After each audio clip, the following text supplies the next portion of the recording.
Hey everyone, this is a bit of a strange one. This is Chad CL, named, of course, after my original ancestor from thousands of years in the past. And as I was renovating my fifth moon basement, I discovered this weird podcast episode. And after converting it to MP20, which is how file naming works in the future, it's like an MP3 except 17 better. You already knew that, because you're all from the future. Anyway, here's this episode that I found.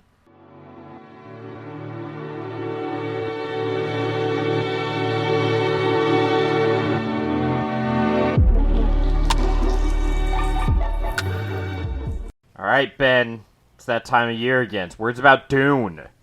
Dune, where's my car? I think we already made a reference to that movie, though. I don't think we did. Oh, well, there you go. I think you did. You're welcome.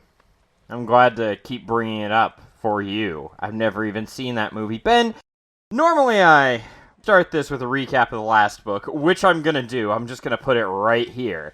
Hey everyone, it's Future Nate, and if you don't want to listen to the recap, just skip ahead about 20 minutes and 30 seconds.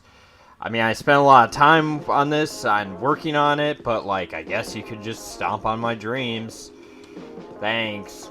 That one time of year that I've got to talk about Dune children. We've been doing this for 3 years now, so I think maybe we're finally ready to talk about Children of Dune. And I think our own podcasting journey kind of mirrors the writing of Dune. The first one is clumsy and all over the place, but it's got a lot of heart, several hours longer than it needed to be. No, the songs do remain terrible. He never got better at the songs. Nate, aka Chad Dingleton, does not hate Children of Dune. Surprise! 9 years after Dune Messiah, Paul walked into the desert to die, and his children were left behind to be raised by some combination of Stilgar and Alia. And Leto is also concerned that there's a problem with the Empire. It's not what it's supposed to be. Still don't know what CHOAM even is. They've started terraforming Dune, changing the entire ecosystem of a whole planet. Might have an adverse effect. Water is falling from the sky. Water is poisonous to the sandworms. If there is a future you can read, we're already in trouble, because that means we've lost the ability to adapt. They heavily value survival of the fittest, but then when they find out that their own culture might not be the fittest to survive, they start trying to artificially preserve it by cheating. Leto, his whole mission in this is to try to create a government that is going to ensure humanity's basically eternal survival. Stilgar sits in the room of Leto II, Paul's son, and he thinks about killing him. And he ponders if that's morally right. And he's like, well, they're only 9 years old. Can I kill a 9-year-old? Is it alright to kill a child? And he ponders for so long that daytime comes and the day shift guards come in. Yeah, they say, fuck you, old man. I don't need to live under your roof anymore. I'm gonna go to the big city. People of the new communities are more volatile, more open. They quarrel more often and are less responsive. And just put, okay, boomer. Oh yeah, you remember that one, actually those two characters that were conspicuously absent from the last book, despite one of them having terrible songs that kept showing up and the other one being the mother of the main character?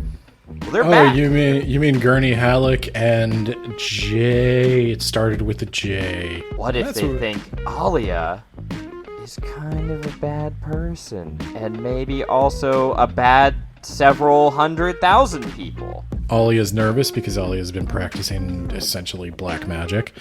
And also, she might have been possessed by one of her ancestors.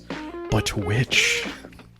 Who could it be? Always, the inner voices are there, demanding that they be allowed to take control. Remember when I killed your dad?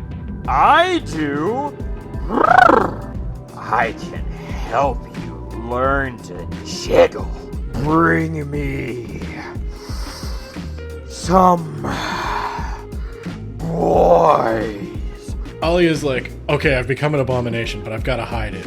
Leto immediately sees it. Ganima immediately sees it. Jessica immediately sees it. Duncan Idaho immediately sees it. Yeah. Stilgar's kind of iffy on it. Drag Princess Arulin into meetings that she doesn't want Princess Arulin to be in, just so she can yell at her. Arguably the dumbest scheme of the book is at play here. A plan only Joe Exotic himself could have come up with. They are going to train, and you're going to be blown away by how brilliant this is. They're going to train 2 giant tigers.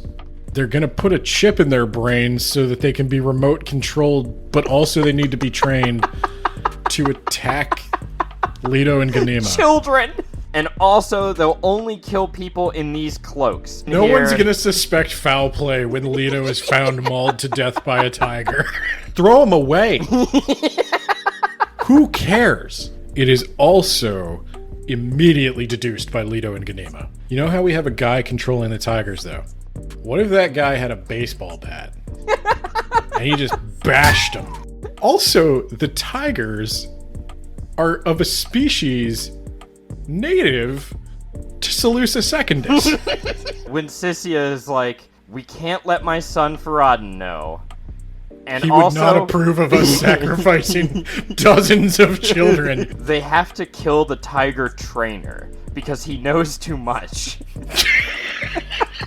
That is not how Children of Dune ends. It does not end with the title characters being mauled to death by laser tigers. And other people use those plans to further their own goals. So Jessica's gonna come to the planet. You confused Jessica with Joseph Stalin. Maybe you're I just called him Javid.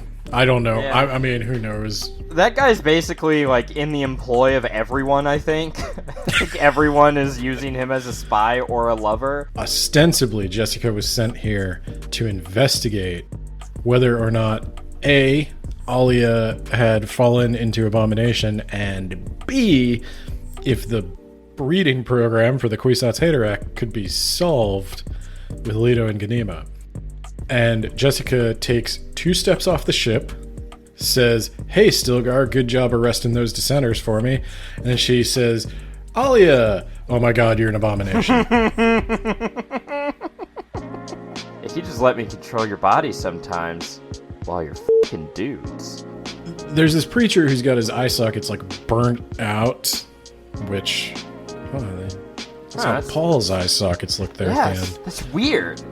He says these profound things. Some motherfuckers are always trying to ice skate uphill. Is it Paul? It is Paul. It's obviously Paul. Well, Ganima is more concerned with how it looks. She understands more that people don't understand them, and she wants to make them feel comfortable, whereas Leto does doesn't not give a care shit about that. I think more than once people were like, so why did you abandon your daughter on this planet and just, like, pieced out? She's like, man, you leave for 10 years and everything's different. Okay, so the conversation with Leto, that's an interesting one. That's the one I thought you would particularly enjoy, because he is mean. And yes, she has fallen, and yes, that means she's probably going to have to be put down like Old Yeller. But it's sad when you put down Old Yeller. You don't go in and just beat him up. If Yeah, you had been more like me, you could have endured, but you know, you're you and you're weak. And Jessica keeps trying to assert her authority over the child, and it doesn't go well. And Leto is just landing shots right and left. He's just making her look dumb. But he lets something slip, I think, that does come back to bite him in the ass. And that is when he says, "We believe there is something. We cannot succumb to the spice." So his plan is not to do what Alia did.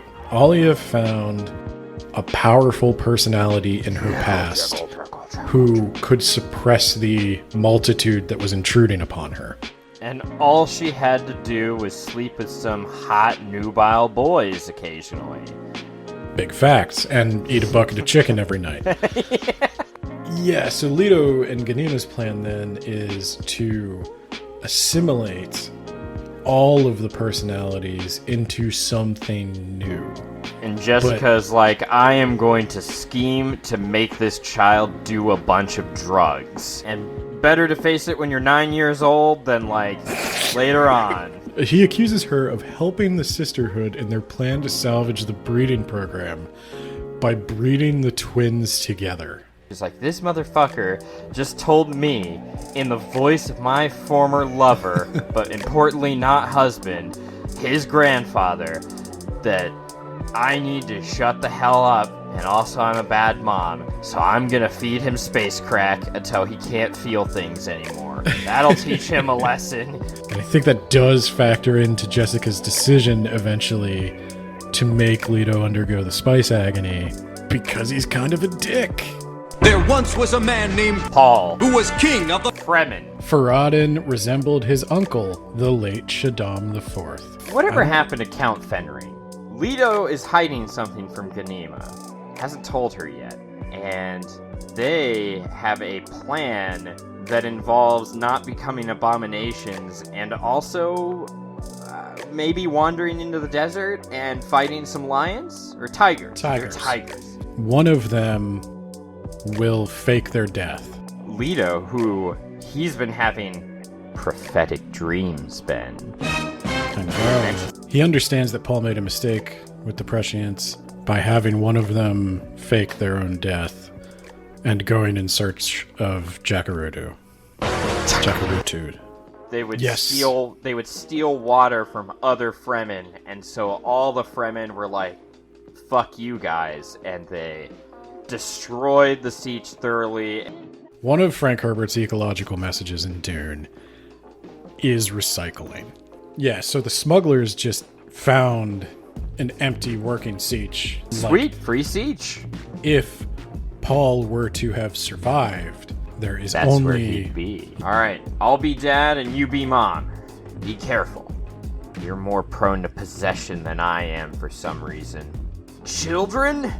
Children. What greater symptom of nope, the fall I'm out. Johnny? And Yeah. like all good decisions, it was made while under the influence of some pretty heavy drugs. So they come up with an ingenious tiger killing plan of the tiger is going to come running at me, and then I am going to run into a crevice that a small child can fit into, but a tiger cannot. And then when the tiger comes to look in the crevice, I'm going to stab it in the face.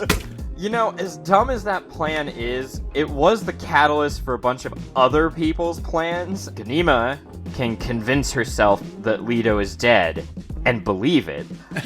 You want to marry my son? I think her plan was that there are a variety of houses minor that are on the rise that would like to was gonna piggyback. ask. Ganima gets pretty fucked up. Dumb as the tiger plan is, you did just illustrate how it sets off a complicated chain of political events throughout the Empire. And even Alia's is like... we know Alia's plan is stupid because Alia is losing her mind. Jessica, she should allow herself to be kidnapped. From this point on, their lives are not going to be shared. From this point on, they diverge. I'm Jessica. Yeah, I'm Jessica. I've noticed a slight jiggling in Alia. Hey, look at that! There's someone coming in here who you're gonna pass judgment on. I'm your mother. Yeah, you could have fooled me. Oh. I didn't even want to have him executed, okay? Chickle. I thought we were just determining whether or not to give him money. I was one of Muad'Dib's death commandos, and I am here concerning a Son of a matter of bitch. the desert. He comes under false pretenses. And then the dude just backhands that guy. Someone fire a bullet kind of at him, but really aimed at Jessica. Prison rules. I give you 2 double thumbs up and a narrowing of the eyes, and then I run out the door. And Alia only eats grilled chicken. And she tends to fuck adult men, mostly me. Mentat computation. Alia's possessed. And then they chased her into the desert, and now Stilgar is some kind of neutral ground between 2 warring factions of Fremen. But it's fine. It's fine. of the abomination trial. Like, you've got to make her do it. And Stilgar's like, well, I don't know about that. Arulin. What? I don't know what she was doing this whole time. At one point, Arulin is like, look, Alia, she's just stressed, okay? She's just a little tired. And Ganima thinks, like, wow, Alia must have done some sort of really awful witchery to her. Arulin's quitting the Arcane Council. Can't yell at the person I want to yell at because that person's politically powerful. Somebody bring in Arulin so I can just work this out real quick. Definitely, I'm not gonna take you to Slisskunda. Got him! Haha! Moist with the musky smell of cat. Why do I highlight this shit, Ben? What the fuck is this I see about tiger attacks on Arrakis? Whoa, that's crazy, right? I didn't know they could support tigers. Crazy. They can't. Okay, Mom.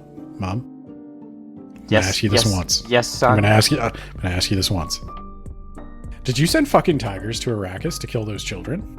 I'm getting old in my years, and what I really Big want facts. is for you to give me a throne that you can sit on, and maybe have some royal grandchildren. But, like, definitely the throne. Sometimes tiger accidents happen where tigers, They don't happen.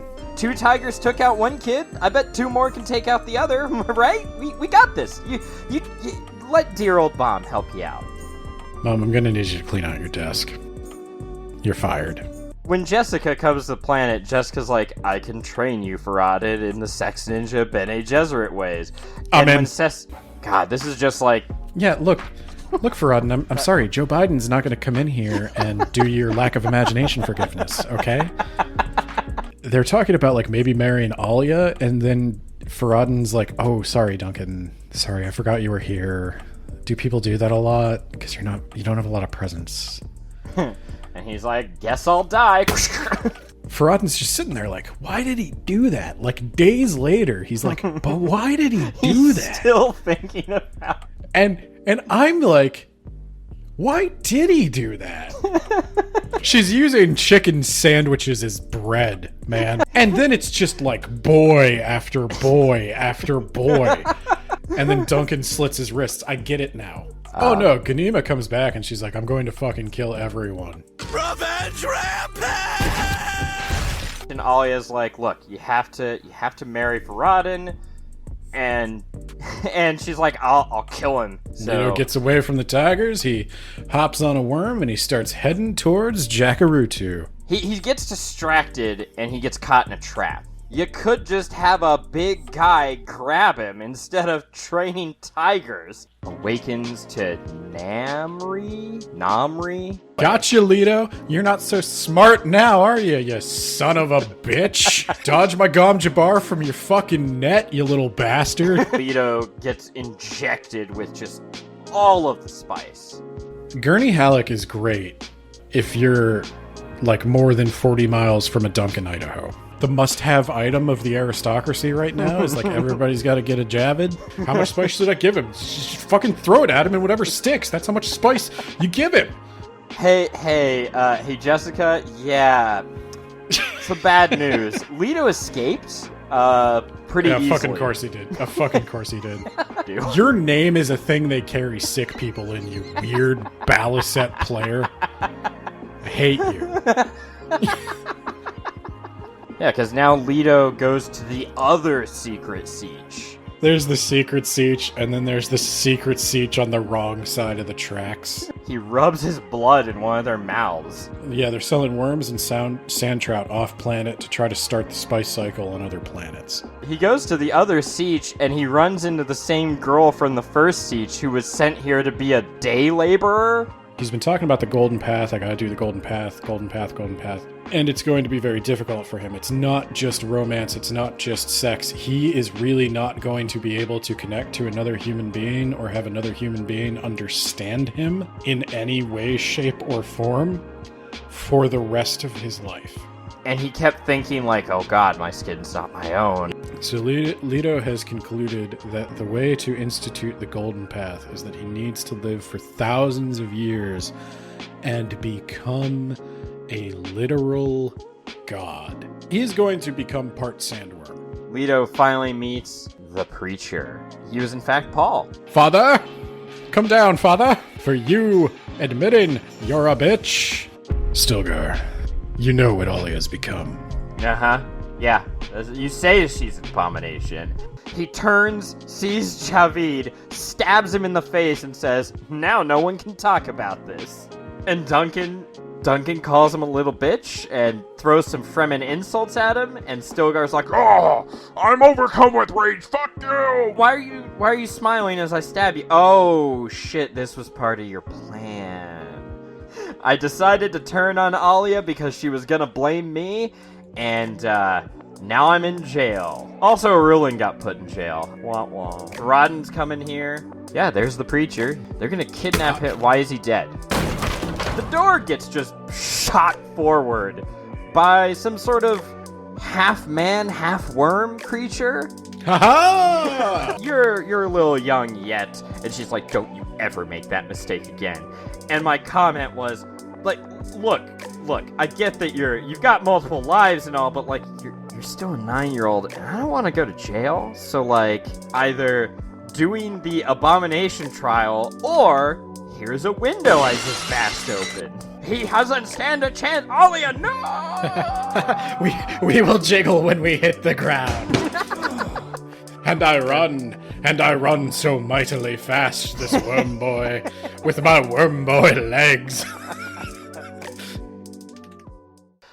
But besides that, I also normally sing you an amazing song from Gurney Halleck. But he's dead now, Ben. He's been dead for thousands of years. There are actually no Gurney songs in here. And this is a more serious book, so I am going to instead ask you something that is very thematic and serious that pertains to this book. You sure you don't want to sing the Fremen song? No, that absolutely not. Okay, no, okay. Ben, important question here. I'm going to focus on your face and ask, would you like me to impregnate you? I didn't think it was going to happen like this, but, no. That's okay, I already changed my mind anyway. Oh, you're talking about Idaho.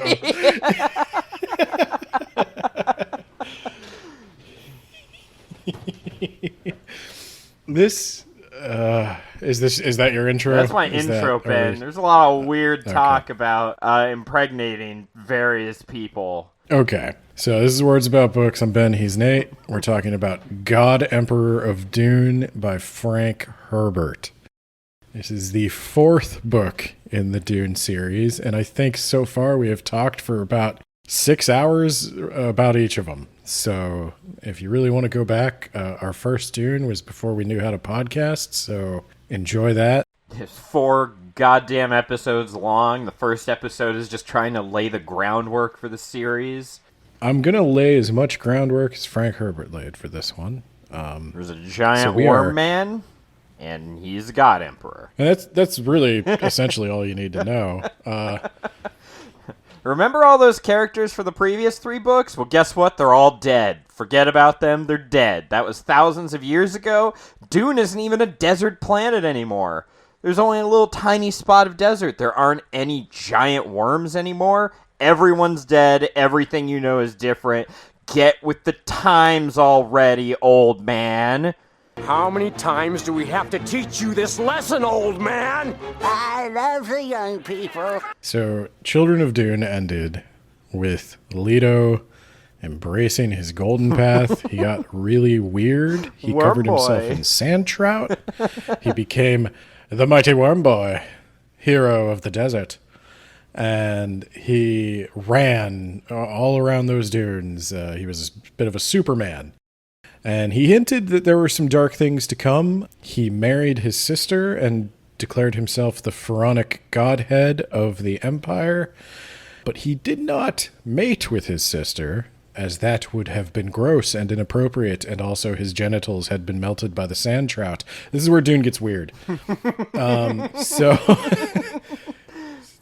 So this story picks up 3,500 years, a bit of a time skip. You know, a lot of stories are doing time skips these days, but nobody does it like Frank.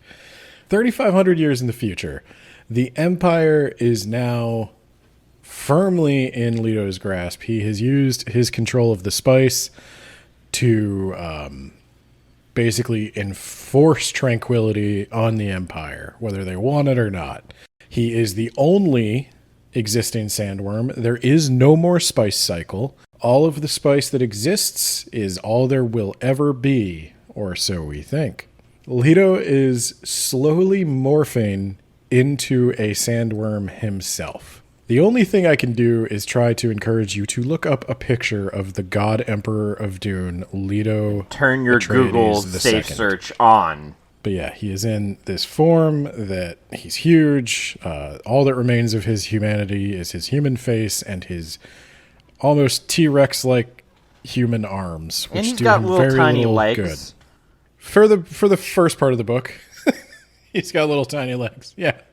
Yeah. Till, That's important, Ben. and the book opens up even further in the future than this, thousands of years after this, where humanity is now discovering the God Emperor's journals. It's been thousands of years since his death. Ben. None Stupid of the names name. matter. Don't worry about it. Yeah, none of the names matter. I'll tell you if anybody stands out. But they're finding his journals, and one of the devices, that Frank Herbert likes, is opening the chapter with a quotation from a fictional in-universe book. But Princess And Arulin this isn't time- around to write those books Yep. anymore, Ben. Neither is Farad'n. That is correct. They're both dead, Ben. So the person writing the introductions to the chapters is fittingly Leto Atreides himself. They are either from his stolen journals or from his,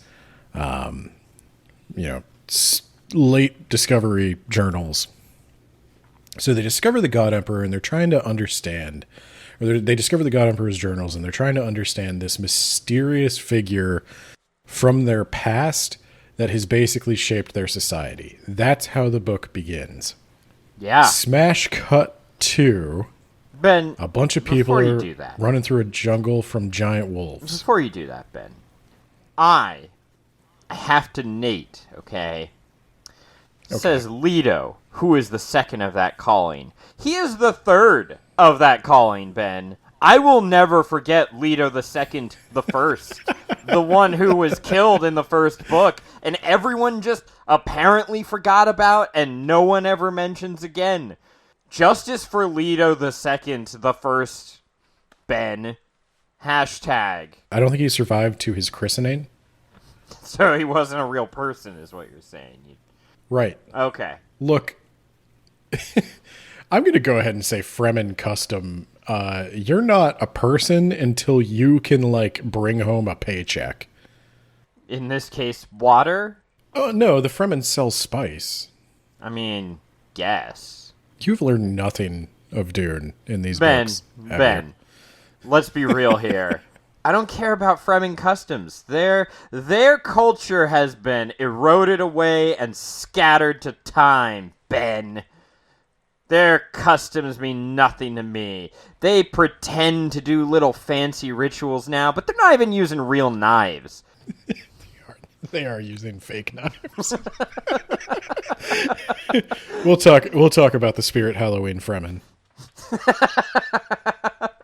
So let's talk about this forest, Ben. These people running in the forest. What are they being pursued by, Ben? What mystical creature of the future is chasing them? We have talked in the past about how Frank Herbert maybe is interested in some things more than others, and one of those things he's not interested in is the sci-fi stuff that makes it a sci-fi book.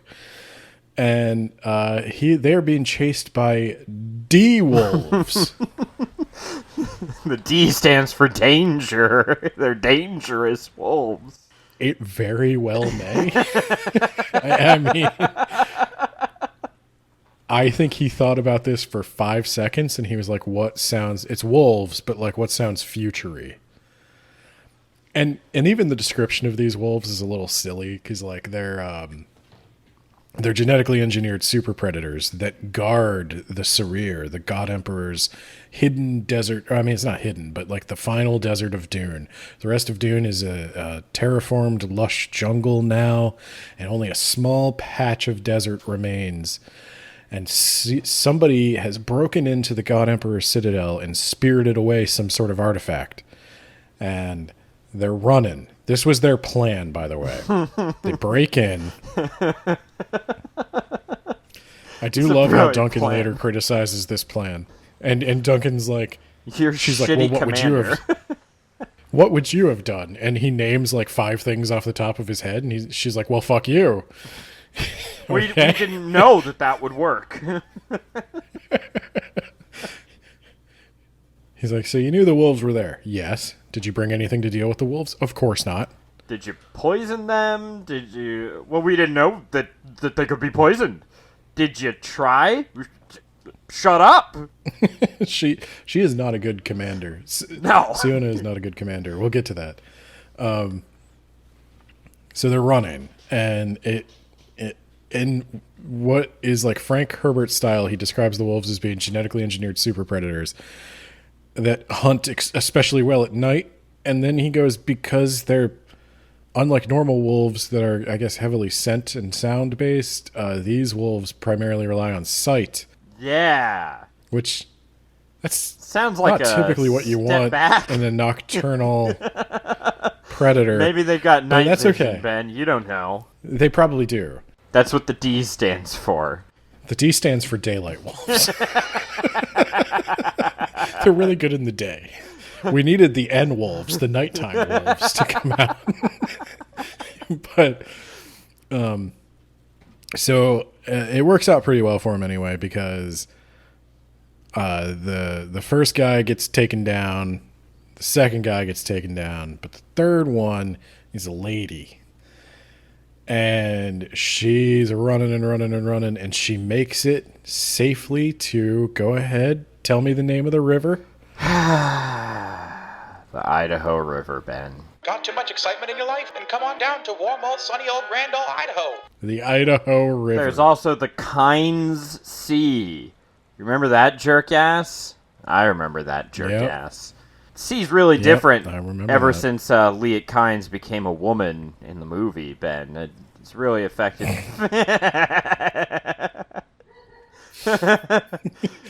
I would go so far as to say that Frank Herbert barely even remembers the gender of any of his characters. So, okay. Ben, it is here that it is revealed that there were actually like 9 of them who broke in. We only see the deaths of 2 of them. The rest of them were already killed off screen. Siona's the idea man, okay? She's not the logistics guy. Yeah, that guy was the first guy who died. It actually was the first guy who died. I forgot that was his thing. Yeah, his thing was he was the logistics guy, and he died. That was the end of him. He couldn't run very fast, was his one weakness. Siona's kind of a meathead. She doesn't do a lot of thinking with her brain noodle, but she does get really angry and beat people up sometimes. And she definitely comes off as a moody teenager. How old is she? If she's more than 19, I don't think she's that old, actually. I don't know if they give her an age. Well, she dies at the age of 255. That doesn't really help me, though. I think the better question is, how old is Duncan? Few weeks old, Ben. So yeah, this is where we learn that Siona, the only survivor of this raid, is an I almost said Atreides. What is wrong with me? Atreides, Ben. She's the latest Atreides in the line of Atreides. Ben. Every Dune book by Frank Herbert does feature at least one Atreides. And Siona will be the Atreides hero of this book. Though really Leto is the Atreides hero of this book, I would argue. But he's also the villain. Nah, I think the villain was the human race, Ben. Man was the monster. No. The villain was not the human race. I am fairly confident of that. I don't know. There's some pretty shitty people over there. We're going to make a lot of arguments in this one. So I've hinted at this in our previous Dune episodes, that this book is kind of very, very light on plot. A lot of this book is basically Socratic dialogues wrapped in a loose narrative. We definitely needed more Laza Tigers, though. I will say that would have made this book, that would have turned it up to the next level. I think probably the first big conversation we should have is the attempt on Leto's life, the first attempt on Leto's life in the book. The really great plan. Oh, this is great. So first of all, Leto, right? Worm Man. His body is ribbed for most of its length, which I thought, it's a weird way of putting that. I thought you were going to say for your pleasure. I was going to say that. Yeah, he's a giant. Let's just get it out of the way now, with the face at the end of it. Okay, as long as you promise it is out of the way now. He Socratic dialogue all over us, the readers. Okay, just get it out, because after this, we're not doing it again. We're not making this joke again. So he's sitting here in this fucking cart, Ben. It's an Ixian cart. You remember the Ixians? Because they hardly show up in any of the other books, but they're, mentioned. They're the machine guys. Each group has their thing, right? Like the Ixians, they're the machine guys. The Bene Gesserit, they're the sex ninja guys. The Harkonnens, they're the fat, oily, naked, jiggling guys who are just assholes for no reason. I assume they're all dead. Apparently the Carinos are still around, and they get killed off screen, so... That's the Ixians, Ben. They built him a little cart that can hold his entire ribbed body. Okay, so the important thing about the Ixians, and the reason they feature primarily in this book, because everyone else was incompetent as shit. Oh, sorry, go on. There's a few main factions in Dune that represent different things. But, lest you forget, one of the most interesting things about the Dune universe is that it puts humanity first and technology last.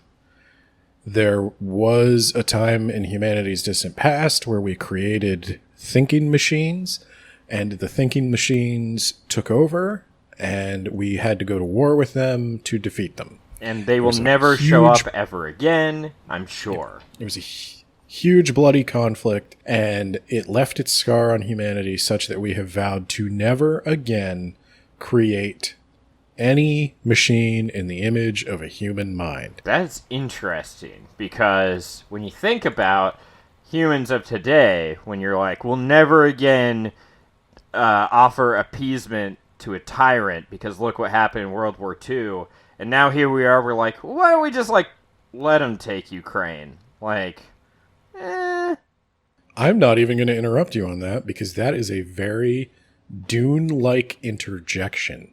Because that's another thing that happens a lot in this book, is somebody will be talking about one thing, and then the God Emperor is just going to talk about another thing, and they have no idea what's going on. And it's very much like that. It's very much a reference to a separate topic that most people have never even heard of. But I'm not saying most people haven't heard of Ukraine, but... we could tie that together by being like, wow, isn't it weird that for the most part they haven't tried to make thinking machines again, even though you would expect in I'd give them 70 years tops, people are like, maybe we could try that AI thing, but do it the right way this time. Well, one of the things that has prevented that is humanity has very successfully, through selective breeding and training... There's a lot of selective breeding. There's a lot of selective breeding. A lot. There always has been. That's always been a thing in Dune. We talked about the problem. More. I'm not going to apologize for it. Just get on board. And so I will say this. I think we talked about it in the first Dune, is that you have to use the tools available to you if you can't build machines. Well, he bans mentats, Ben. Why does he do that? He does. Because mentats would probably be an instrumental tool in figuring out how to destroy him. Ah. So we'll get more on that, but so the Ixians, they never really gave up on the machines. They are the one culture that has continued to produce advanced technology. And even in the original Dune book, their stuff skirts the line of acceptability. Mm-hmm. They make dumb machines, but machines that do computation. Those bastards. Yeah, and Leto is ordering a bunch of very sophisticated machines from them. Like a cart? Like a cart that is operated by his thoughts. Yeah, I mean, a cart. Like a journal writing machine that communicates with him through brainwaves. These are machines that are interfacing directly with his mind. Well, I thought about it. And how do they normally send messages in Dune? Because it almost always sounds like it's through, like, carriers. They send a human messenger, yes. Oh my god. Just send me a brainwave. They do have radio, but when you need to communicate interstellar distances... AM or FM, Ben. Almost magic or fully magic. Unless you want to go XM with the extreme magic. But yeah, so the Ixians are doing some shady shit.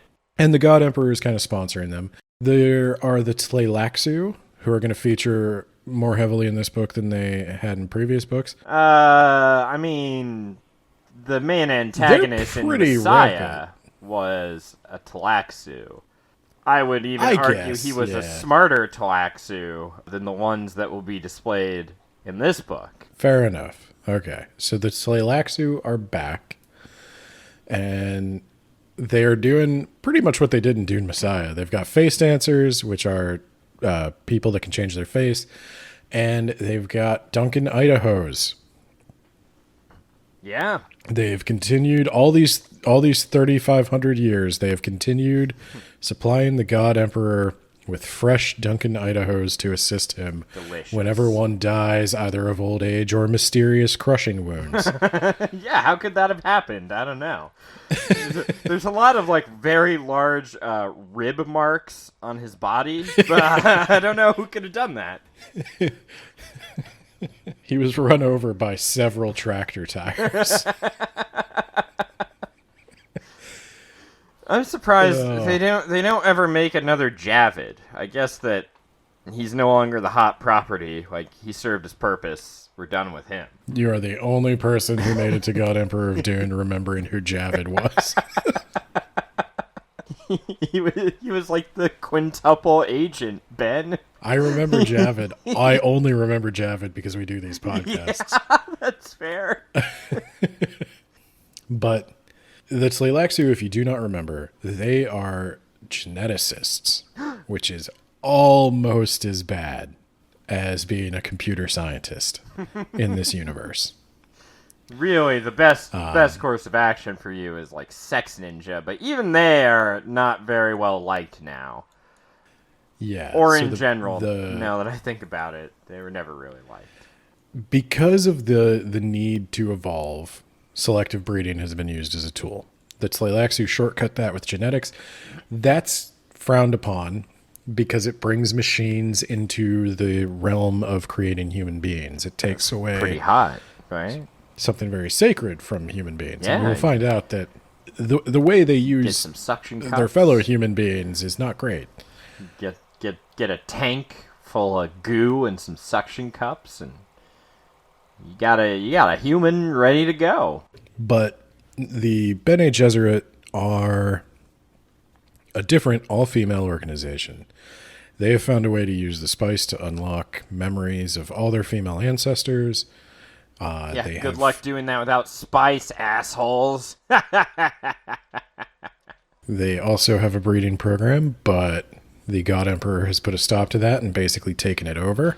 Though they're still trying. And the God Emperor is rationing everyone's spice reserves. Yep. So if you don't remember, the main powers of an awakened being in the Dune universe are prescience. He can see the future with a high degree of accuracy. And access to one's ancestral memory. Leto can remember. It is as if he was every person who has ever contributed to his genetic makeup. Yeah. He can access their entire lives as if he lived them. And that's important because, some of those guys actually had some maybe decent points. Others, maybe not so much. Maybe they were worthless in their lifetime and have no way of offering anything some 10,000 plus years after they died. But Ben, do you want to talk about that first attempt on his life? I guess we should also briefly mention the Guild. They don't really play a whole lot into this anymore, and it sounds like they're going to be replaced soon. But they use the power of delicious spice. They hang out in tanks of spice and become naked fishmen. And they use that extreme exposure to spice to calculate how to steer through space without dying horribly. But they also can block prescience. Maybe not Leto's prescience, but that's important for later. So put a pin in that. Anything more you want to say on them, other than the fact that they're gonna narc on Leto's assassin, who's Duncan Idaho? They're gonna let Leto know Duncan's got a laser gun. Is that how you say it? Laser gun? I think that's what we called it. He's got a laser gun. I was going to say, because this is structured as a series of Socratic dialogues, would you like to act out these dialogues? Would you like to be Duncan, or would you like to be the God Emperor? Oh, man. I could do the God Emperor because... Everybody wants to be the God Emperor. I want to be the God Emperor, too. So Duncan rushes in, and he's like, I've come to talk to you about Siona and other matters. God, right. I know exactly. He's obviously figured out that I'm going to replace him, but every time the Duncans figure that out, they just never come out and ask it straight away. Yeah, Duncan, what's up? What's troubling you? Siona broke into your citadel, and she got out with some chest of secrets. Yeah. She's pretty good, isn't she? Yeah, I mean, I've watched you watch her run, and it's admittedly awkward because you're a worm, so, please stop doing that. But, I don't understand this dangerous tolerance you have for rebels. Because rebels are, they're creative. They've got ideas, Duncan. They're the best. Are you saying I don't have ideas? I mean, you have some ideas. They're maybe outdated. Yeah, I got an idea for you. right here in my shirt. But do you know what they got away with? Yeah, they stole some of my texts. They probably already sent it to, everyone to translate. I'm sure there's a copy for the Guild, the Ixians, Bene Gesserit, probably. Probably the Tlaxu. Probably everyone is going to have copies of that in, a week. How does this not bother you? This is a good thing. This is what I've been trying to teach you. This is what I've wanted. I need there to be some sort of unforeseen event. What? You know how many times I've had this conversation with you, both in the specific and the general sense? I find it very disconcerting when you keep mentioning how many times you have brought me back from death to serve you. No one would want this. I want it. Okay, fine. There's also a cult of Alia. Does anyone even remember Alia? Oh. Yeah, no. Those are Bene Gesserit. They're just pretending because they want to find some spice over in Getty Prime. You remember Getty Prime? Yeah, I was tortured there. Yeah. I mean, like a long time ago. It's like ancient history. It wasn't. Yeah, it's like yesterday for me because you keep bringing me back at that exact moment. Oh, get over your PTSD already, Jesus. Look, if you don't stop the cult of all the, Oh, I think the Bene God, Gesserit not might be behind it. again. The Bene He's Gesserit always have been on ever this since whole you turned away everyone's breeding plotting I think they're against trying to you angle for more speech. spice It's like, here. And if you don't so are stop them, you, they're going to buddy. kill you. There's already been Everyone's 6 trying attempts to on kill your me. life I already today. know. Like, it's And old news already. Sienna is out there. Why She's don't we got ever saber talk about what tips. I She's want gonna to talk use them about, find huh? some weakness. Why is it always got to be And about you, Moneo, Duncan? God, Moneo, he is just such. Yeah, I remember I asked him the other day if he thought cereal was a soup. He just walked out of the room. At least the other Duncans would try to answer my question. And obviously, the correct answer is yes. Now, I know, the main component of a soup is supposed to be the liquid component. The main ingredient of the cereal is the solid component. And it's a little weird if you order the soup of the day at a restaurant. I mean, back when restaurants existed, and they brought out some Captain Crunch instead of some chicken noodle soup or whatever. But the point is that Oh shit, he's got a gun in his hand. I was not paying attention to any of this. What's happening? You heard me, worm. I'm going to fucking kill you. Zap. Ah, my leg! Damn it! That was gonna fall off on its own in another few hundred years. You son of a bitch! And then he just rolls onto him like a Pikmin enemy. Oh, my bones and organs. And then he kills him. He is a worm who does the worm on top of Duncan and just flattens him. It's fucking hilarious. I can't believe you thought I would not like this book, Ben, when it has a giant worm killing a man with the worm. You did. I get to be the God Emperor next, by the way. That's fair. You did mention that to me. As soon as you got to this first chapter, you texted me and you're like, this might be my favorite one yet. Alito, it is revealed, is not just turning into a worm in body, but he is slowly losing control of the symbiotic organism he has become. There are times when the worm who is God takes over. And you don't want to make Leto mad, because like what'll happen is like his human face will start twitching and like his eyes will roll back in his head, and then like the human arms start twitching a lot, and then eventually the worm just goes ape shit. There you heard it. He finally admitted it. King loves the worm. And this is like me when I'm angry. It's literally like a land Shamu.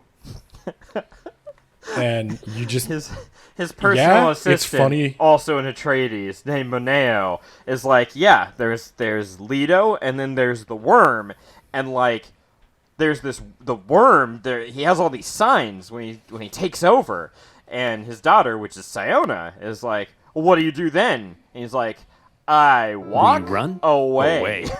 I get up and I leave immediately.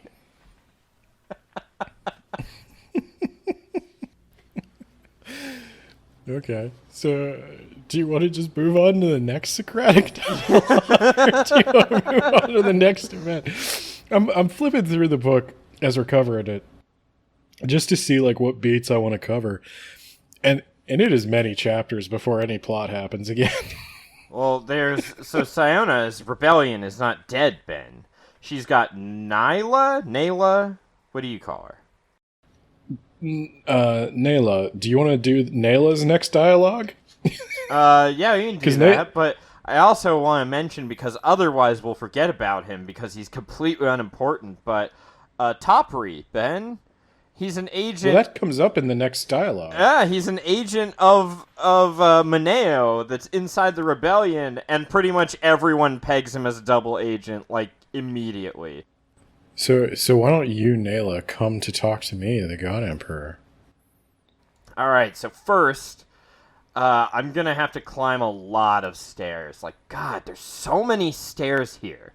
This is clearly a test of my willpower, though. But God, there's so many stairs. This is like a 50-story tower, and you won't let me use the elevator. And even though I'm jacked like a female Brock Lesnar, still a lot of stairs. I don't think this is the one where she walks up all the stairs, but that's okay. Which one are we talking about? Okay, so this chapter starts off as he has given her a computer. Oh yes, and she's to like, talk hey, to him with. She's God, like, I am in him. God, but, please. But then it turns into an extended flashback of a previous conversation they had. About how they have to... she's reporting, like, Siona's trying to get you. And I don't understand why you told me to follow her every command flawlessly, even if the command is to kill you. I don't know why you're telling me to do that. Can I please stop? Do you question the Lord? Of course not. No, I would never. Never. You will do exactly as Siona says. Okay. Yes, Lord. That is right. Religion is an enigmatic creature. There have been many religions in my time, in my vast ancestral memory. One of them worshipped a goat. The goat religion was my favorite because of the goat cheese. It was a holy medium by which many, many people became ill. I don't know what cheese is, but thank you, Lord. You must obey Siona. Yes, my Lord. Get the fuck out. Moneo.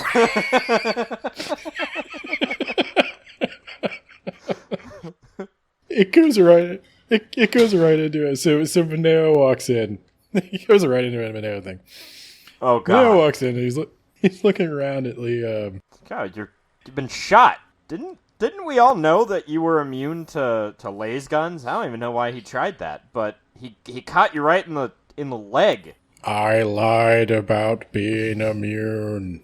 I am only mostly immune. Oh. You want me to, like, rub some cream on that or something? Or... Do not touch me with your old man hands. Clean up this Duncan, Idaho, and bring me another. The next one is already on the way, Lord, and I'll get a shovel. Not good enough. Hey, I gotta go. Moneo.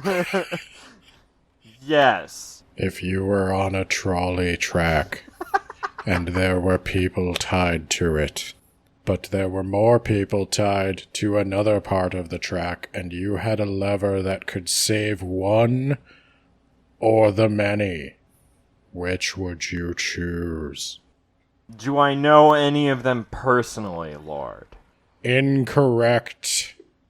I like how you went with Guru from Team 4-Star as your... He had a laser gun, Moneo.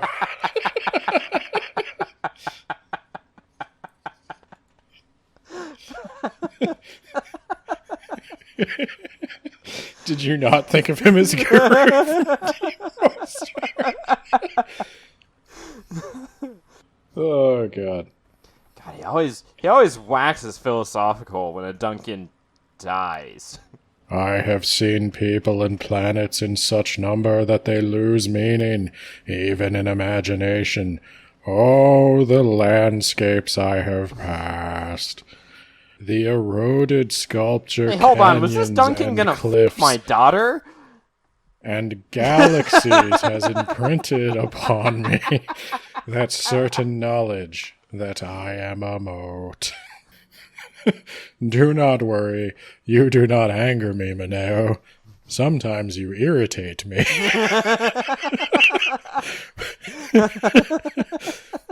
But that is the extent of it. You cannot imagine what I have seen. Moneo's actually gone at this point, so is Duncan's corpse. He's just talking. Damn the Romans! That's literally. He does shout that. Okay, yeah. Then he gets a new dunk in Idaho. It's really just one after another. Yeah. Yeah, he gets a new dunk in Idaho, and Duncan's like, "What happened to the last bee?" And they're like, Speedboat accident. Speedboat accident." But that's not the first thing that happens. The first thing that happens is this is an interesting point. Leto's army that he Why are they all his- women? Like, why are they all women? Like, why are they all like, bruh, chicks with weapons, bruh. That is Duncan's attitude. That is his attitude. Yes. Why would you give the women the weapons, bruh? This is a men's game. It's a man's game. I'm manly men. I actually think this is an interesting point, so I'm not going to do the guru voice. Leto his army is called the Fish Speakers, and I'm not sure what this is in reference to, but it's because he says the first priestesses spoke to fish. In their dreams. Knife goes in, guts come out. Spare my life, and I will grant you 3 wishes. Knife goes in, guts come out. In their dreams. Yeah, obviously. He calls them the Fish Speakers, and they are brutally efficient women who but they're control women. everything. And Vito, they're women. Do you not understand? Like, back in my day, like, it was just like, how much testosterone can you cram into an army? You know what I'm saying? These women don't have enough testosterone. you might be surprised at how much testosterone. Have you seen Nayla? Some of them are juicing. Some of them are brick shit houses, yeah. Yeah. Frank Herbert has a theory about this that is obviously being communicated through the God Emperor. He has a theory about all male military forces. And I'm going to go ahead and say, perhaps unsurprisingly, I think this book came out in 1981 by a guy who was born in the, 40s. Yeah. Where we won wars with men. With men. Now you're mortal. With men. He has a theory that all male militaries might be a bad thing for the societies that they protect. I mean, He has protect is you could spin it as protecting, I guess. I mean, yeah. Well, their budget comes from the defense budget, so Yeah, I mean, because you can't say that their budget comes from the war budget. That makes it the seem offense bad. budget. Yeah, the offense budget. So his theory, and now, like I said, he's an old dude. He's an old white dude, and we've talked about the breeding. His opinions on gender and sexuality, I don't want to, they're not exactly enlightened, but I don't think he's a bigot by any stretch. And I think the arguments he makes in this book indicate that he would be open to some of the modern progress we've made on those fronts.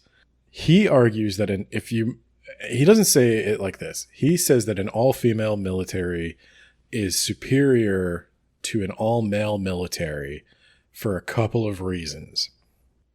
And this is funny because this gets Duncan all flustered. He says that an all-male military has a tendency towards homosexual behavior. What? Are you trying to imply something, sir? I'm trying to imply that you don't wear that ponytail for the ladies, yes. I will rebel against you for nothing more than for this. That's the seed of the rebellion. So he argues that the collecting together of young males in our human primate species leads to sexual frustration, because young males primarily get together in, say, like a chimpanzee troop, because they are not breeding, they're not the family male. So they act as the screen, the suicidal front line of the society. But ultimately, when you get a bunch of young testosterone-driven dudes together, they kind of turn mean, either on the people they're fighting, the people they're supposed to protect, or each other. And as they tend to be super loyal to the unit itself, rather than the population it's supposed to protect that it never really sees or gets much of a benefit from, that comes out in too much aggression. Whereas he argues, and this is where I think it breaks down a little bit, that the women wouldn't do that, because they're women and they make babies, which I think is, not the best. But I think he's on to something there. He does bring up making babies a lot. He does. But I do think he's on to something with the idea that the all-male military doesn't do what we want it to do necessarily in a nation-building context. Well, I mean, he didn't live long enough to see our glorious nation building in Iraq. That's true. And Afghanistan. He did see Japan and Korea, though. Successes. Yeah, I mean, it's a lot easier when you don't really change a whole lot. I mean, obviously my personal philosophy is one of gender equality. No, Ben, because that leads to homosexuality. I don't see how. But he actually talks about... I don't understand. I didn't even think about what I was saying. I was just like, well, how can it be gay to have like more communication between the sexes, like more interaction between the sexes? That sounds like the opposite of gay, but like, why are the Republicans against it then? I don't know. Anyway. Are they just a bunch of secret gays? I can't believe you would even imply that, Ben. I'm going to rebel against you now. Oh no, I've lost another. How long until Tleilaxu can get me another Republican Duncan? He does talk a little bit later, this is way later in the book, about how the Fremen achieved gender equality. Because in the pure survival situation of the desert, it was just simply like, it doesn't really matter like how much more muscle you have on somebody when the enemy you're fighting is the desert. So you just need every hand you can get to do the work to make sure you survive. Yeah, but those are the old times. But it kind of comes back. Those are loser times. It's going to come back with the Duncan and Siona are going to be like the two non-God Emperor main characters. They're the heroes, I guess, if there are any heroes in this book. I kind of hate both of them. So I don't hate Duncan in this. I think Duncan learns his lesson. I think this is like the worst Duncan ever. I mean, he's better than that one that was at the beginning of the book. Well, okay, that guy was an idiot who brought a weapon that couldn't hurt the God Emperor to try and hurt the God Emperor, and he was like, "Shh, surprise attack!" And then he gets crushed. I guess that he's better than him. And he's a little better than the first Duncan, who got drunk and was like, "Jessica, you're the traitor!" And then he died in a surprise attack. He's not better than Hate. No, that the guy was Dune Messiah, awesome. Children of Dune. He was a mentat. He was smart. He had metal as fuck metal eyes. Like, god damn, that guy was fucking hardcore. That guy was awesome. But let's bring him back. This Duncan learns the lesson, though. I think of all the characters in the book, Duncan comes the closest to figuring out what the God Emperor is trying to teach everybody. Yeah. And that is, have you finished the book? If you put me in water, I will dissolve and split into a bunch of trout. So the thing Leto is constantly trying to explain. Constantly without end. Yeah. He's trying to explain why he's doing what he's doing.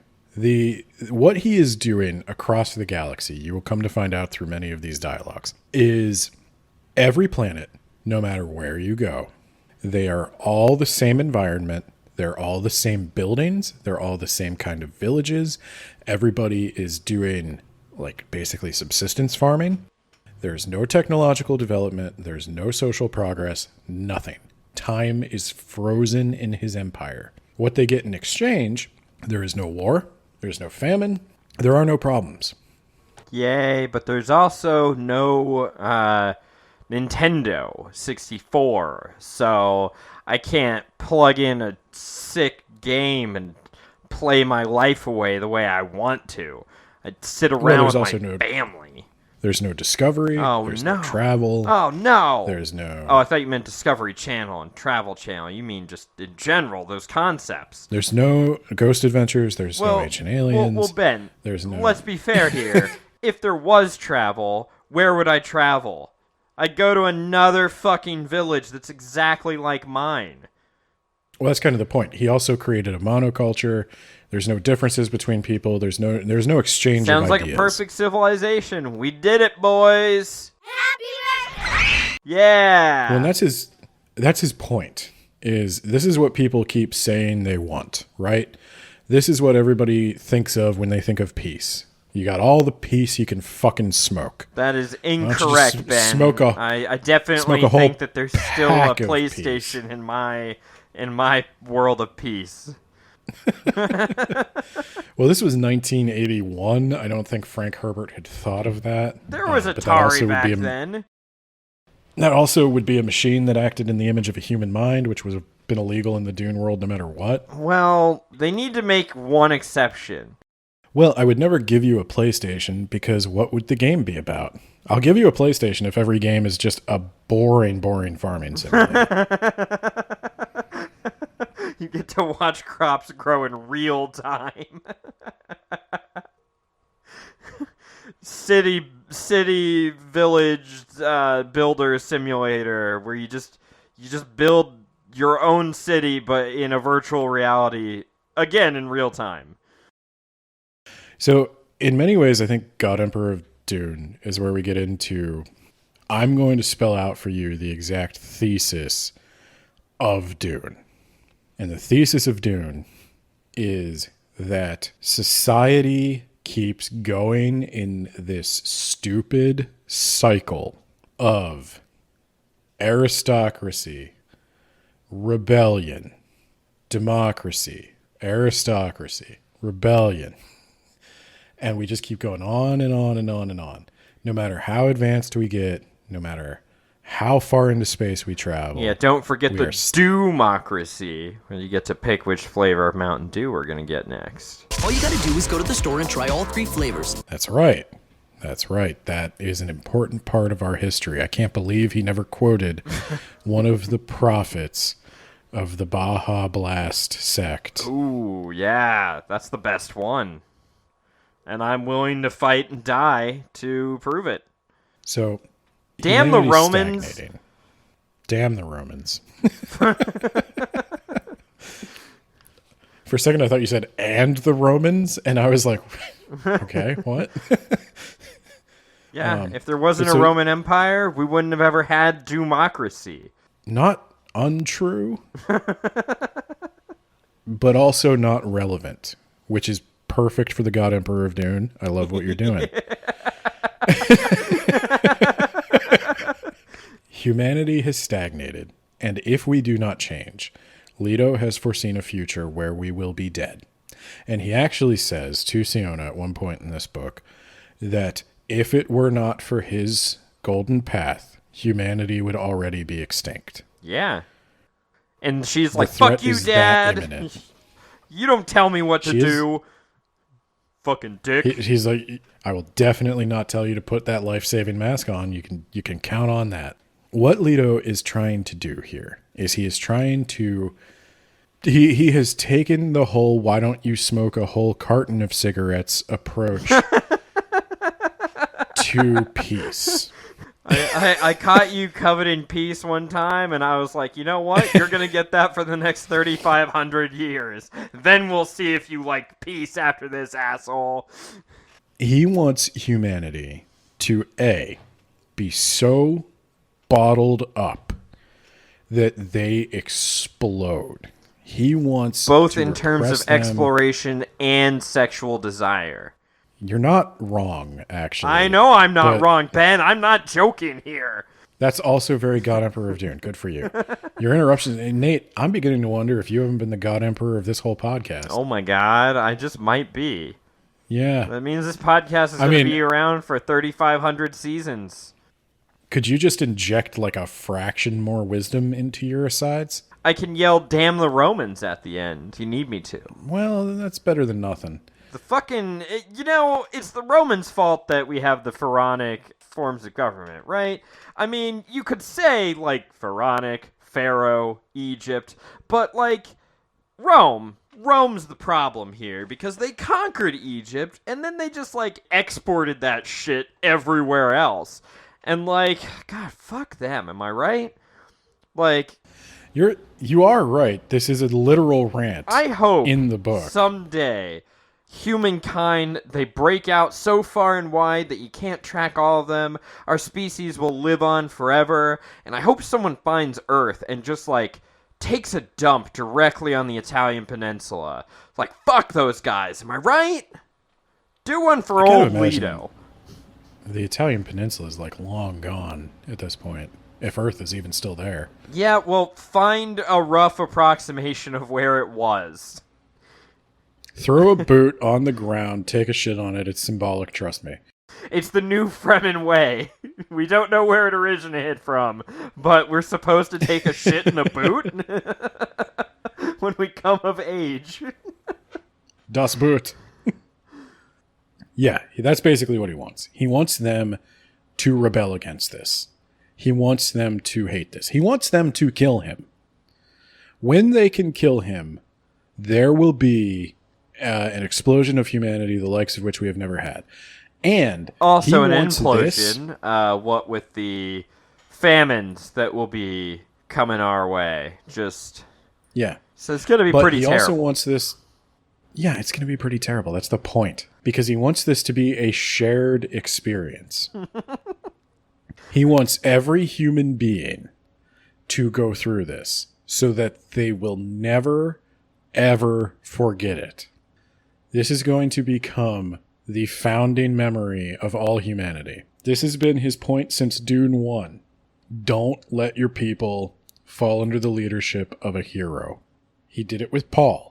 And then He's doing it with Leto. Paul was like, no, I don't want to be a giant worm. I think I'm just going to go fuck off into the desert. Bye. Yeah, but then he came back. Yeah. And then he got beaten to death on the steps of his own temple. That's symbolic of what happens when you don't follow the golden path. Paul was in no small part inspired by JFK. Take that as you will. Oh my god, and does that mean that Fade Rotha is RFK Jr.? Is that... RFK Jr. is the Beast Raban. Yeah, I remember him. But not the Dave Bautista version. The fat guy version. The fat guy version. I mean, RFK Jr. is actually quite cut, perhaps suspiciously so for a man of his age, but... And we won't give him secret security detail, Ben. He's a presidential candidate, just like you and me. Is he? I don't care. This isn't about the United States government. This is about the Dune government. Yeah, I will say that I would prefer a giant worm in charge of the United States government at this point. But that's the whole thing. So the point is, you're supposed to kill Leto. Nobody knows that, though. Nobody knows that. They all just want to kill him. He's doing his best to tell them. But, like, they just won't get the fucking hint. To their credit, he's not the world's best communicator. Sorry, what was that? While you were talking, I was just thinking about something else that happened 200,000 years ago, and like... I have a laser gun pointed at you. Oh, shit! Alright, well, is it Monday already? So, yeah. So there's a... Yeah, let's go out. Let's get some more plot, such as there is. Yeah. So, let's see. Duncan, Idaho, fucks a bunch of fish speakers. 2. I mean, that's enough. He does it pretty quick succession. One of them's Nayla. Really? Yeah, she's Friend. I didn't know that he... Yeah, I knew that, but I didn't know he fucked Friend. Oh, yeah, he did. Nice. Yeah. Yeah. I mean, he doesn't say that, but he did. Nice. Nice. And then he's appalled when... You know, the thing is, she didn't have nearly as good of a time during that session as she did watching him climb that mountain.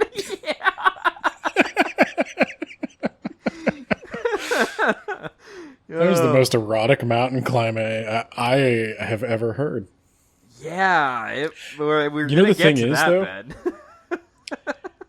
That's how I imagine that mountain climbing thing. I would say like, oh, this is so ridiculous, except that is how everybody who has ever mountain climbed describes their experience to me.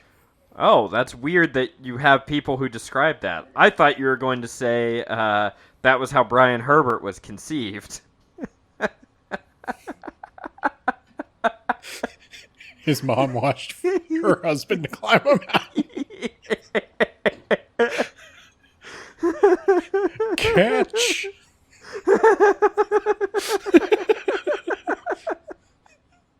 She's walking on her hands at the bottom trying to...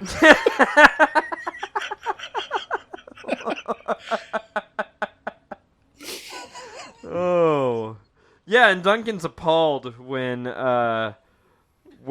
he's like, are those fish speakers going to get pregnant? And Leto's like, well, they didn't take any precautions. He's like, you son of a bitch.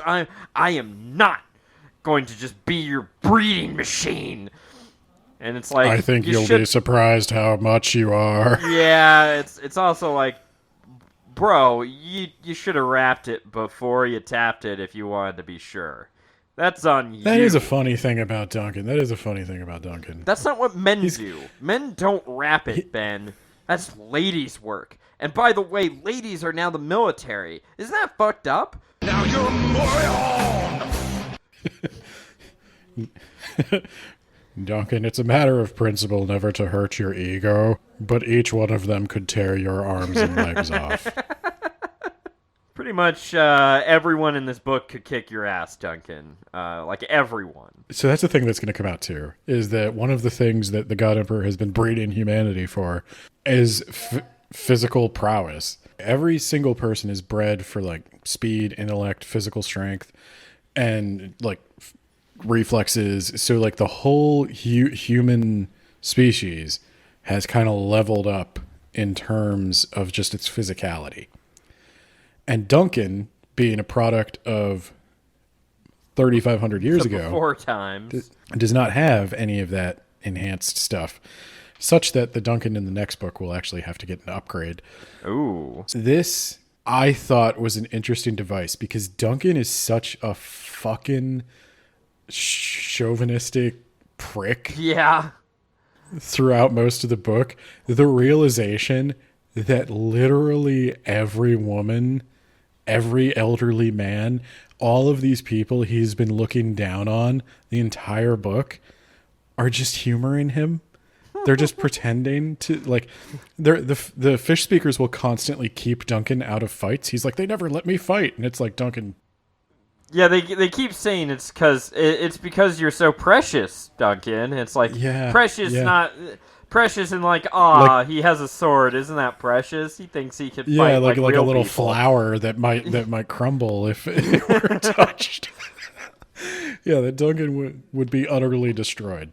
They say that Duncan is the benchmark by which they measure all their progress. Is that his like main purpose here? Duncan's main purpose is a couple-fold. I think Leto just likes having him around. I think it keeps Leto grounded. Leto wants Duncan to like him. And it always ends with him, or mostly ends with him, crushing Duncan to death. Well, and a thing that Leto hasn't seemed to notice is that, like, the Duncans, especially this Duncan, they're starting to turn on him a little quicker, it seems. Yeah, this Duncan turns on him super quick. To the point where Leto can't get a replacement for like 2 years. I think that his whole thing saying, you are the benchmark on which I judge them. They say it in the context of the breeding program that like he's trying to see how far they've come from Duncan. And occasionally he'll breed Duncan back into the program to get a different baseline going. But it's also a benchmark for the God Emperor. I don't know if Leto even realizes that the Duncans turning on him are like, you're getting too far from humanity. I think the Duncans will follow him as long as he can convince them he is sufficiently like the Atreides that the Duncan once served. But this Duncan will eventually be like, no, Siona's the real Atreides. Leto has gone too far. Yeah, fuck that guy. I bet I could take him. I'm sure that none of my predecessors have thought this exact way. I mean, everybody, including Duncan, knows that the God Emperor has killed Duncans. What? How can you be so sure, though? I mean, what if they just had a heart attack? Mm-hmm. Yeah, like they're having a meeting in the room where there's like a stain in the shape of Duncan. Yeah, heart attack. He's like, so, speedboat accident, huh? Yeah. Yeah.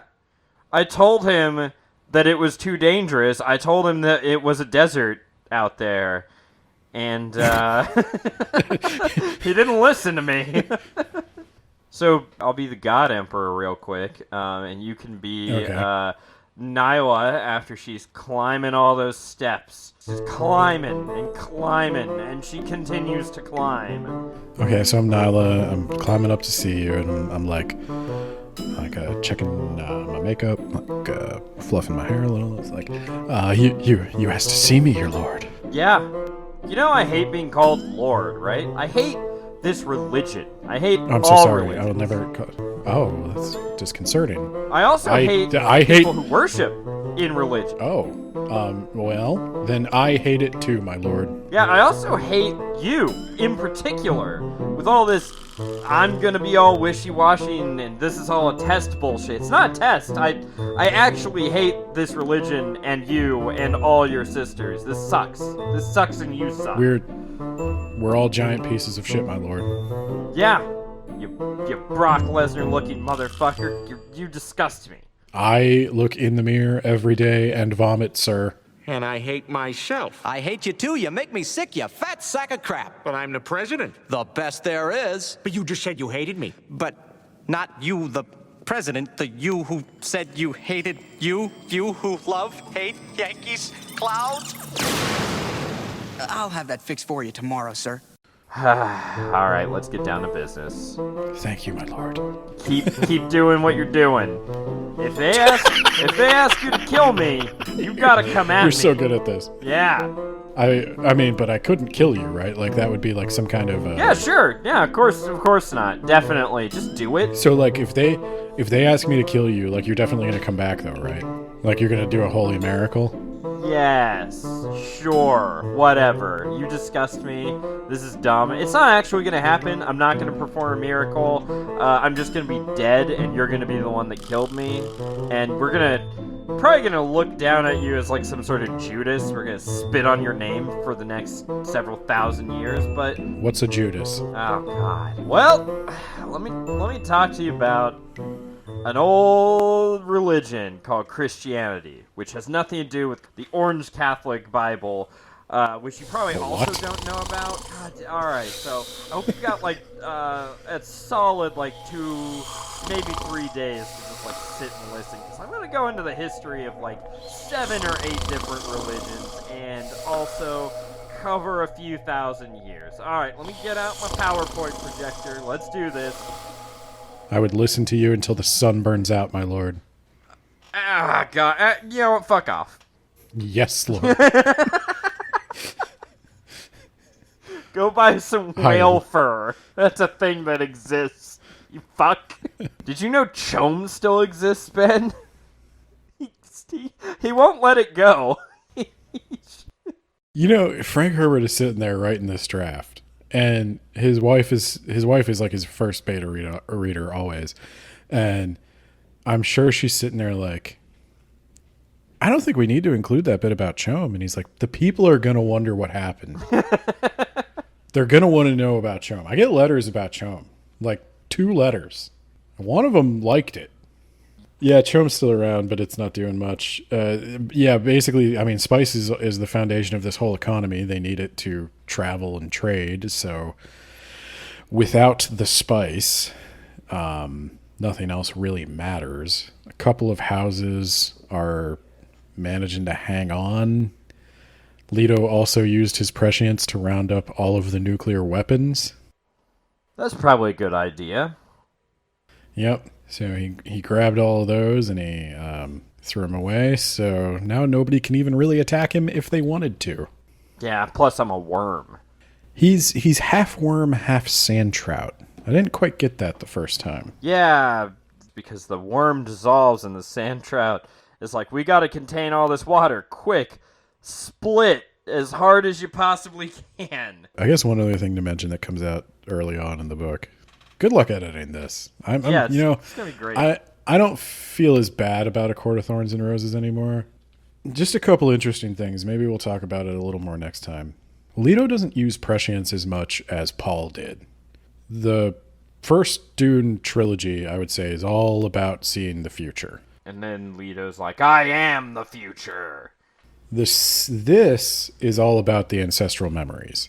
What Leto relies upon the most in constructing his government at this point, 3,500 years in the future, is not repeating the mistakes of former humans. He's looking for something that has never existed before. He's looking for patterns of behavior that no human in history has ever expressed. Let's make everyone into a worm.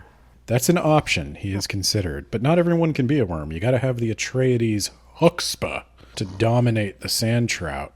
Also, there's not enough sand trout. I did a survey. And you want me to just turn all this shit back over to the Chom or the Landsrod or the Great Houses, or maybe I could give all of it to the Bene Gesserit or the Ixians, or find another Baron Harkonnen. Say the word, Duncan, and I'll abdicate. Duncan, call his bluff. That's what I was thinking. Fine, abdicate. Give it to the Bene Gesserit. Shit. Crush. Yeah, I guess we can end there. This is going to be a tough one to edit. It's all over the place. God, he really talks about why are there no men in Leto's army for just a long time. He's like, all right, I asked Leto himself, and he told me, I'm going to go ask Mineo now. Like, why no men? Why no men? Okay, like, but none? Come on.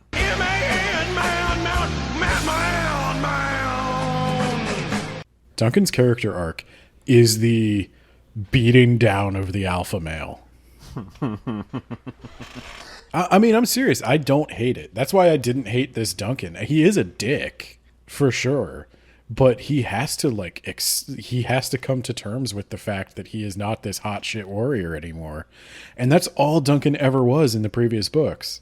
So this Duncan has to find value in himself, in his own humanity, without, relying on dominating other people. And it takes him a minute. I'm going to give you a spoiler, Nate. This is my favorite Dune book. Yeah, you told me that. Yeah, but you know what I thought was going to happen? Since we're not going to do the rubric this episode, I'll tell you what I thought was going to happen. I thought I was going to read this.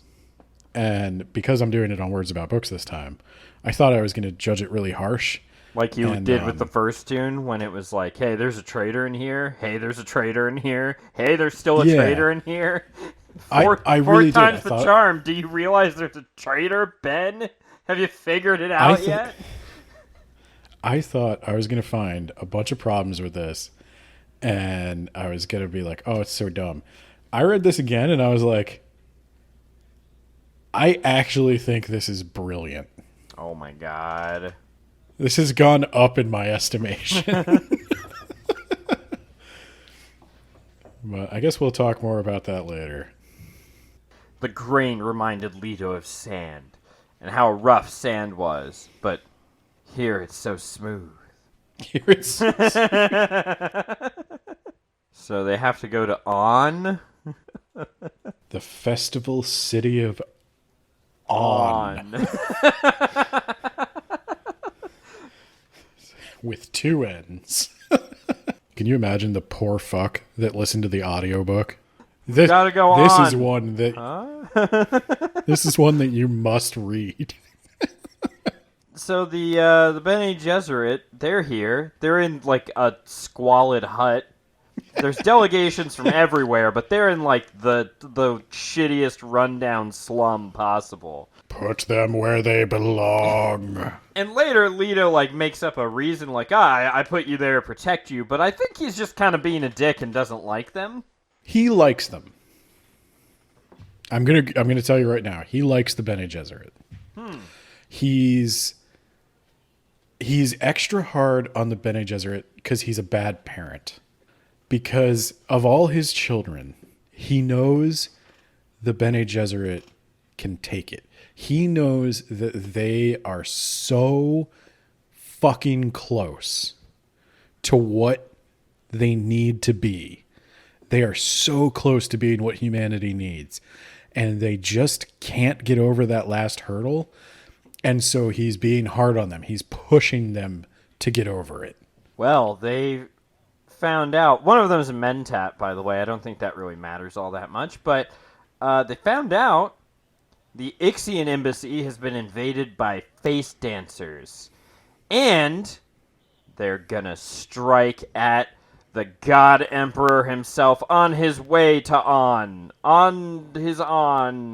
It would have been helpful if they had found that out like 30 minutes earlier. Because actually in the book, he gets attacked first. And then the Bene Gesserit are like, you're about to be attacked. Yeah.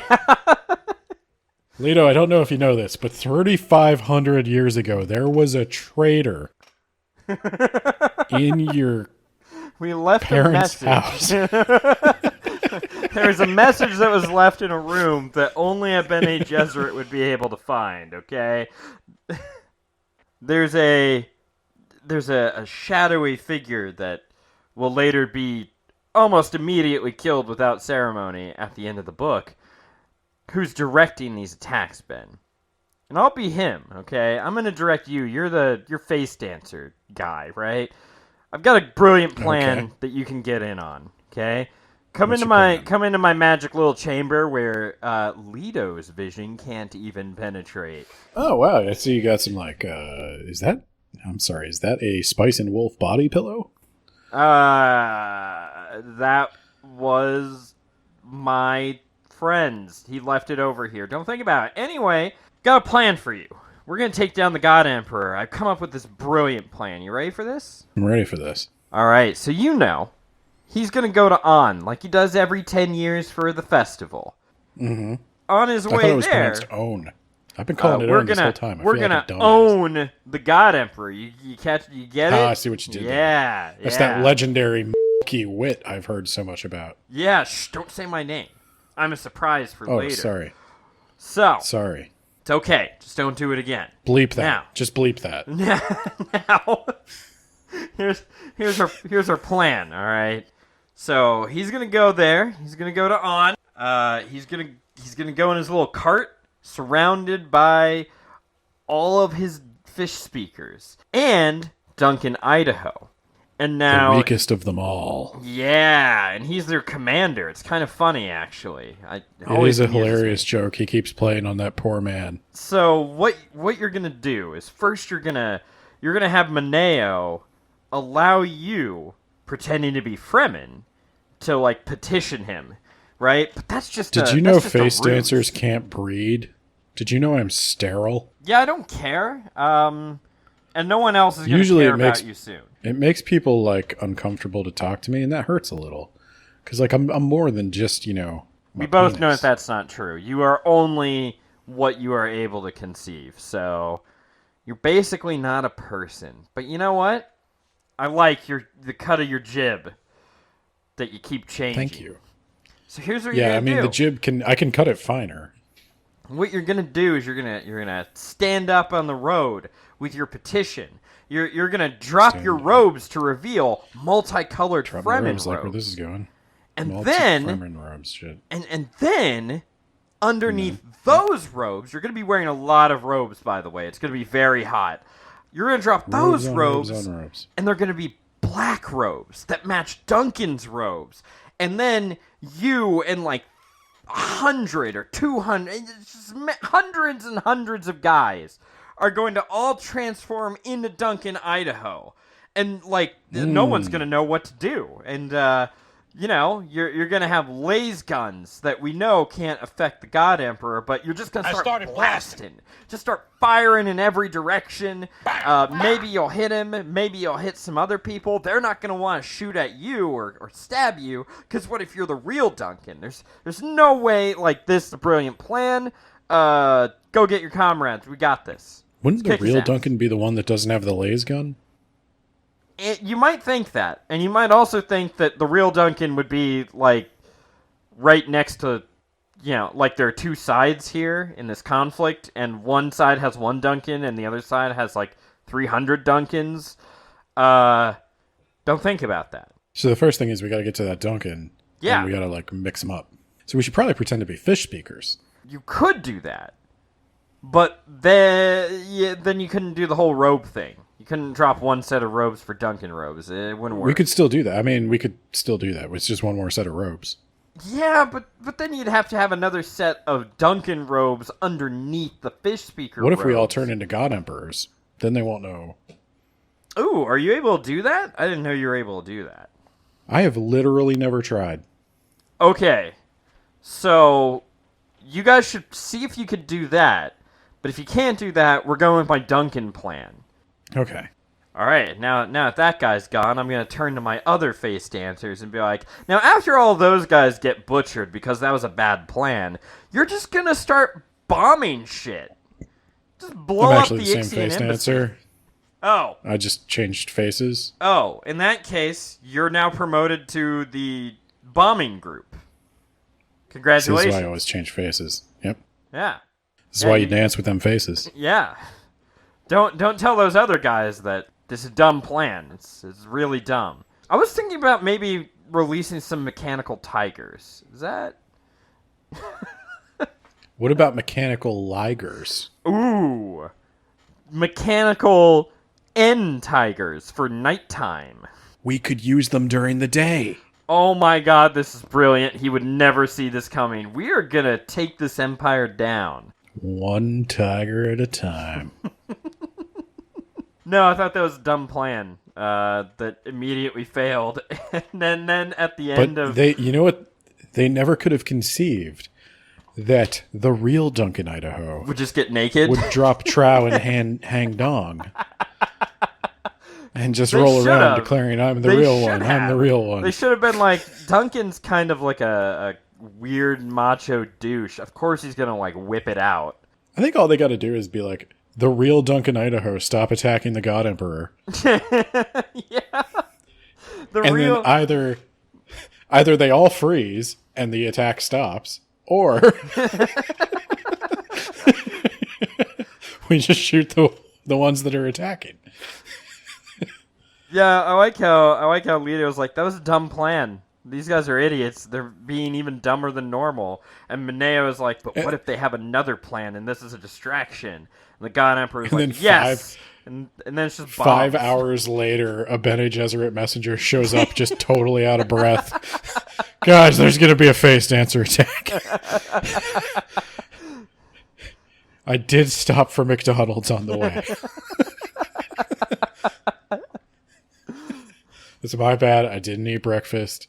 But like, okay, so you're fine. Everybody's good. Okay. What do I get? We'll let you still be. You'll get an audience with the god, but you'll still be last. And we're not going to upgrade your room. I mean, I was thinking like it's traditional to tip the runner. With a little bit of that spice. Yeah, that spice on you. Well, yeah, come rub the folds near the tip of my head. It secretes a little bit of spice. It does. It does. And it's weird that nobody does that. If you spill a little bit of... Now, here's the thing. If you spill a little bit of water on Leto, because when they would get the spice essence for the water of life, or the water of death, I forget what it was. It's the water of death. It is probably best... And you It's turn probably it best into to the label water of those life. very clearly. So you get a little bit of water on Leto, the sandworm tissue dies and creates spice essence. He could be bottling that shit. Ooh. It would hurt. Yes, it would hurt. And he doesn't need money. But it feels weird to not seize on a hustle. I'm an entrepreneur, you see. That's why I podcast. Yeah. And where can you support this podcast, Ben? You could support this podcast on patreon.com/WABpod. We're gonna have a bonus episode sometime in the near future. Yeah. What about? Lord of the Flies, Ben. Wait, is that the one we have to read? No, the one we have to read is Brave New World. Okay, so what's the gimmick? The gimmick for Lord of the Flies is that we're going to be drawing from a hat, basically, where we might not read the book. Just like you don't read the book for, like, school. That's the gimmick. So, is the gimmick that we both don't read it, or that one of us doesn't read it? Either or. It's possible that we both read it. It's most likely that one of us will read it. But it's also possible so we're each going to, like, flip a coin. Basically. So, guaranteed one person doesn't read it. Probably. So the game is, the patrons have to figure out which one of us didn't read it. Assuming either of us read it. Yes. So they have to guess who read it. Yes. Okay. So can I make a prediction? Yes. Just based on the entire history of Words About Books. They're going to guess that I read it, and they're going to guess that you didn't. Probably, Ben. That's why I'm gonna be really good at what I do, and I'm gonna change their minds, Ben. And I'm gonna be really bad and try to confuse them. It's also worth mentioning neither of us have read the book, so I'm just going to shout some of my favorite Nate phrases periodically throughout the episode. I particularly enjoyed how you kept saying train full of dicks. I only use that like once or twice, Ben, but I appreciate it. I like that. Okay, is this the end of the episode? This is the end of the episode, Ben. Are you going to do the shout-outs? I think you should. But Ben, I thought we were doing... I'm so good at it. Yeah, exactly.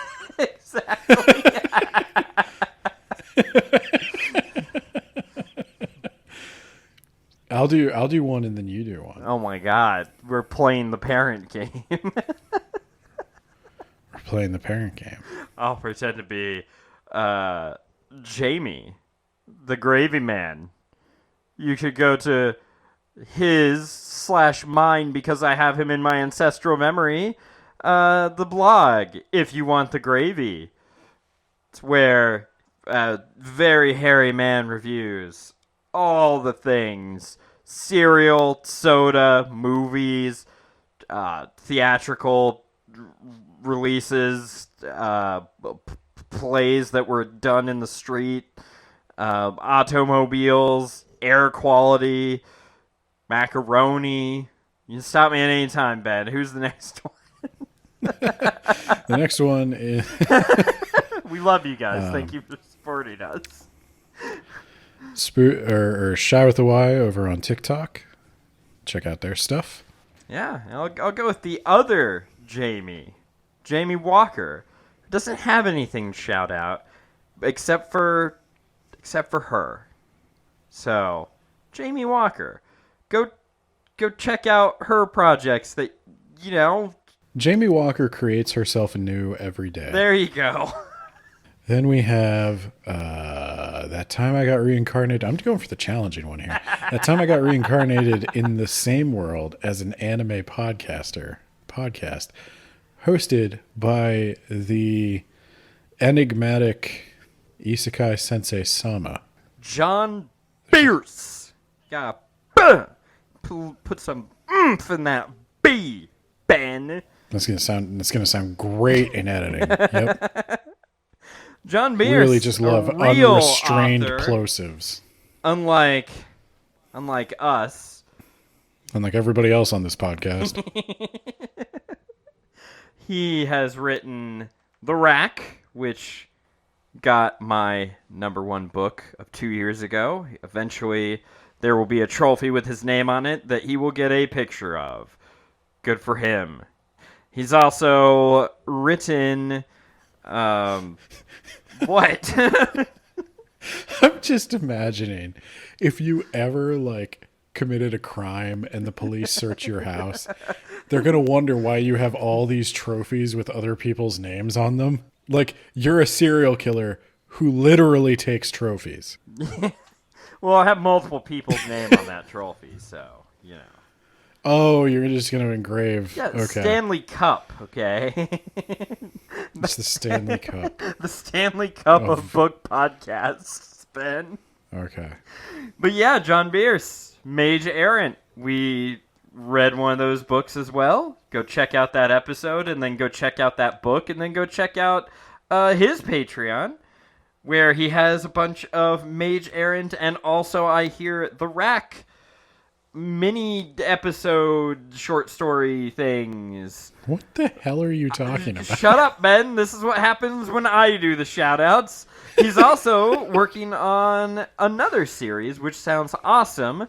And we interviewed him, and he mentioned some of the things about that, and you should go check that out when it exists. You have any more shout-outs, Ben? I don't think so. Okay.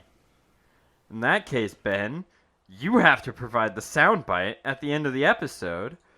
You dick.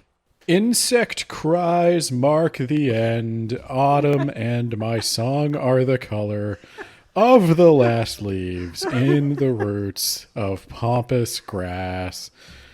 Day is ended, visitors gone. Day is ended in our siege. Day is ended, storm wind sounds. Day is ended, visitors gone. And then he died. Yeah, a sick mandolin solo, or whatever the fuck. It's a balisette. It's all the same shit to me, Ben. Bye.